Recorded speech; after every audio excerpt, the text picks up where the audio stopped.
Hello students, welcome to be biological.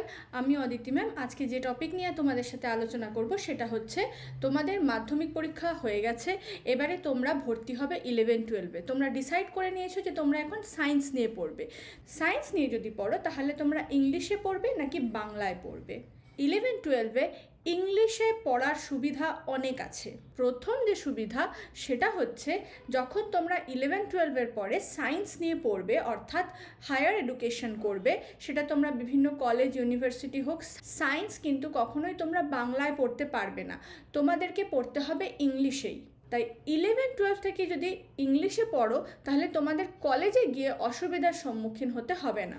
যারা Bengali মিডিয়ামে পড়বে বলেই ঠিক করছো তাদেরকে বলে রাখি, তারা অবশ্যই পাশে যে ইংলিশ টার্মটা দেওয়া থাকে, বাংলা বইতেও দেখবে ব্র্যাকেটে ইংলিশ টার্ম দেওয়া থাকে, সেই সায়েন্টিফিক টার্মগুলো তোমরা কিন্তু ইংলিশে পড়বে। তাহলে কি হবে, যদি বাংলাতেও পড়ো, পরবর্তীকালে যখন তুমি কলেজে উঠবে তখন তোমার সেই টার্মগুলো বুঝতে, অর্থাৎ স্যার বা ম্যাডাম কি বলছেন, কি পড়াচ্ছেন, সেটা বুঝতে তোমার অসুবিধা হবে না। কিন্তু এইটা তুমি ওভারকাম সহজেই করতে পারবে। কয়েক মাস যদি তুমি একটু প্র্যাকটিস করো তাহলে তোমার এই কলেজে উঠে সমস্যাটা আর হবে না। কিন্তু সেকেন্ড যে পয়েন্টটা বলবো সেটা ভীষণ গুরুত্বপূর্ণ। যারা ইংলিশে পড়ে তাদের কিন্তু একটা এক্সট্রা অ্যাডভান্টেজ হচ্ছে এক্সট্রা কিছু এক্সাম তারা দিতে পারে। এখানে দেখো আমি কিছু এক্সামের নাম লিখেছি: ICAR, AIEA, NEST, IAT, BITSAT. এই পরীক্ষাগুলো তোমরা কিন্তু বাংলাতে দিতে পারবে না। নিট যেরকম বাংলাতেও হয়, তোমরা বাংলা মিডিয়ামে পড়লেও তোমরা কিন্তু নিটটা বাংলাতে দিতে পারছো, ইংলিশের দরকার হয় না।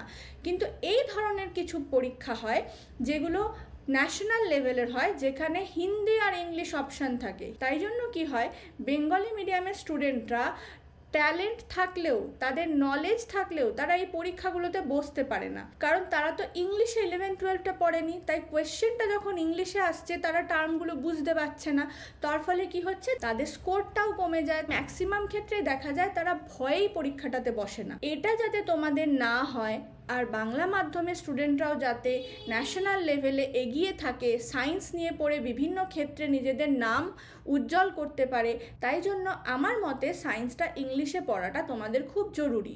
থার্ড যে পয়েন্ট সেটা হচ্ছে ইংলিশে পড়লে তোমাদের অনেক গ্রেটার আর diverse amount of study material, মানে প্রচুর বেশি সংখ্যায় এবং প্রচুর ভ্যারাইটি স্টাডি মেটেরিয়াল তোমরা পাবে, যেটা বাংলায় হয়তো লিমিটেড পাবে। নোটস বলো, মক টেস্টের বিভিন্ন বই বলো, এগুলো কিন্তু বাংলার থেকে ইংলিশে অনেক বেশি সংখ্যায় মার্কেটে অ্যাভেলেবেল।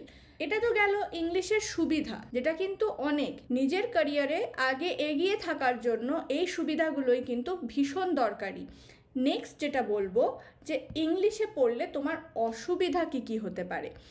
এক, তোমরা যারা বাংলা মিডিয়াম থেকে পড়ছো তারা 11-12-এ গিয়ে যদি ইংলিশ নাও, প্রথম সমস্যার যে সম্মুখীন হও সেটা হচ্ছে ল্যাঙ্গুয়েজ ব্যারিয়ার। অর্থাৎ তোমরা যখন একটা টপিক পড়ছো, ধরো বায়োলজিরই একটা পোর্শন তুমি পড়ছো, বাংলাতে পড়লে যত তাড়াতাড়ি তুমি ব্যাপারটা বুঝতে পারবে, কনসেপ্টটা মাথায় ঢোকাতে পারবে, ইংলিশে পড়ে তত তাড়াতাড়ি তুমি বুঝতে পারছো না টপিকটা। এটা প্রথম সমস্যা। এটা কিছু মাস প্র্যাকটিস করলে তবে গিয়ে তুমি দেখছো যে তোমার একটা ইংলিশের প্রতি গ্রাস্প এসেছে। এবারে সেকেন্ড যে প্রবলেম, তুমি মাধ্যমিক অবধি যা যা পড়ে এসেছো তার টার্মগুলো তুমি 11-12-এ দেখছো অন্যরকম, অন্য টার্মে পড়তে হচ্ছে সায়েন্সের যেগুলো। তাই জন্য জানা কিছু জিনিস যেটা তুমি মাধ্যমিকের সময় পড়েছো, সেটা যখন 11-12-এ ফার্দার পড়ছো তখন তোমার সেই সেম জিনিসটাই অনেকটা কঠিন মনে হচ্ছে, কারণ কনসেপ্টটাকে বুঝতে তোমার একটু সময় লাগছে। লাস্টলি যেটা প্রবলেম হয় লেখার সময়, যখন পরীক্ষার হলে তুমি লিখতে বসছো, তুমি তখন এক্সপ্রেস করতে, বাংলাতে যতটা তুমি ভালো সহজে গুছিয়ে লিখতে পারছো, ইংলিশে লেখার সময় তুমি অতটা সহজে লিখতে পারছো না। এই সমস্যাটা কাদের বেশি হয় জানো? যারা মাধ্যমিক অবধি খুব গুরুত্ব দিয়ে ইংরেজিটা পড়ে না। আর সেটা শুধু 11-12 বলে নয়, কিন্তু কলেজে গেলেও সেম সমস্যার সম্মুখীনই তুমি হবে। তাই কলেজের আগে 11টাতে এই অ্যাডজাস্টমেন্টটা হয়ে যাওয়া আমার মনে হয় বেটার।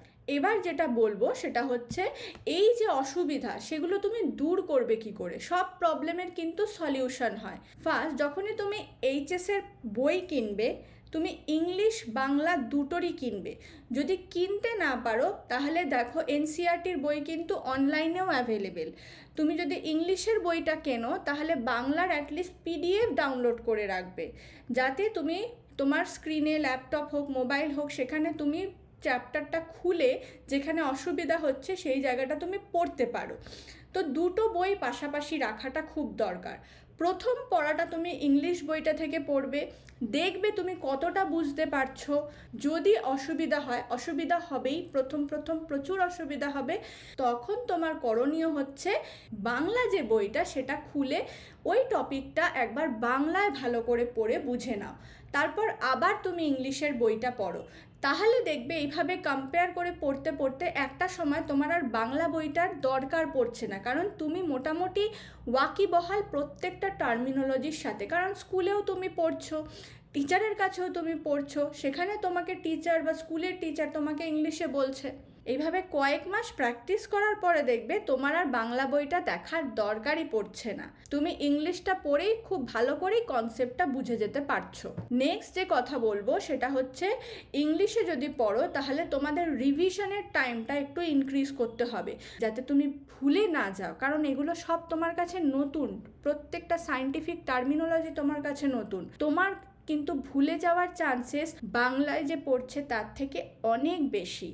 তাই সেই ভুলে যাতে তুমি না যাও তার জন্য বারবার করে রিভাইজ করতে হবে। থার্ড যে কথা সেটা হচ্ছে মক টেস্ট, অর্থাৎ তুমি এইচএসের প্রিপারেশন নাও, জেন পাসের নাও, নিটের নাও, টেস্ট পেপার খুলে কোয়েশ্চেনের আনসার করার ক্যাপাবিলিটি তোমার মধ্যে থাকতে হবে। সেটা একদম ডিরেক্টলি পরীক্ষার হলে গিয়ে কিন্তু একটা নতুন ভাষায় তুমি পারবে না, তোমাকে তার জন্য আগে থেকে প্রচুর প্র্যাকটিস করতে হবে। প্রথম দেখবে তুমি যতটা লিখতে চাইছো ততটা তুমি এক্সপ্রেস করতে পারছো না, লিখে উঠতে পারছো না, অথবা কিভাবে লিখবে বুঝতে পারছো না। মুখস্থ করেছো কিন্তু সব কিছু তো মুখস্থ দিয়ে হয় না। নিটের পরীক্ষাতেই ধরো প্রচুর কনসেপচুয়াল প্রশ্ন আসে, তখন তুমি কি করবে? তোমাকে রিভিশন করতে হবে, প্লাস প্রচুর মক টেস্ট দিতে হবে। এবার তুমি ডিসাইড করো ভালো করে যে তুমি ইংলিশে পড়তে পারবে কি না, সুবিধা অসুবিধা দুটোই দেখো। নেক্সট যেটা বলবো, দেখো সুবিধা অনেক থাকলেও চট করে তুমি ইংলিশে পড়তে গিয়ে দেখা গেল তুমি নিট তো দূরের কথা, অন্যান্য কম্পিটিটিভ এক্সাম তো দূরের কথা, এইচএসেই ভালো রেজাল্ট করতে পারলে না, সেটা কিন্তু তোমার জন্যও ভালো হবে না। তাই জন্য অবশ্যই নিজেকে আগে যাচাই করো যে তুমি কি পারবে ভালো করে ইংলিশে পড়ে রেজাল্ট করতে। যদি পারো তাহলে তুমি ইংলিশেই পড়ো। আশা করি ভিডিওটা তোমাদের হেল্পফুল মনে হয়েছে, তোমরা অনেক সফল হও জীবনে, আমি সবসময় কামনা করি। দেখা হবে আবার পরের ভিডিওতে। যদি চ্যানেলটাকে সাবস্ক্রাইব না করে থাকো অবশ্যই করে দিও।